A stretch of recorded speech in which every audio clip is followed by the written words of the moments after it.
Sinertipikahan na bilang urgent ni Pangulong Ferdinand R. Marcos Jr. ang Magna Carta of Filipino Seafarers na naglalayong matukoy at matiyak ang kapakanan ng mga Pilipinong mandaragat. Ipinabatid ng Pangulo kay Senate President Juan Miguel Zubiri ang kahalagahan ng pagkakapasa ng Senate Bill No. 2221 o an act providing for the Magna Carta of Filipino Seafarers.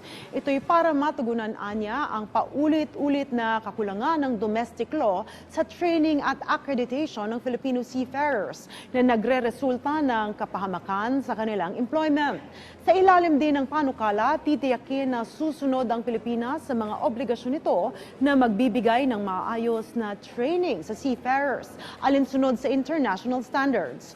Oras na maisabatas, magiging daanan ito para maprotektahan ang bawat Pilipinong seafarers. Kabilang na ang reintegration program, grievance system at social welfare benefits. Nauna nang naaprubahan ang panukala sa Kamara.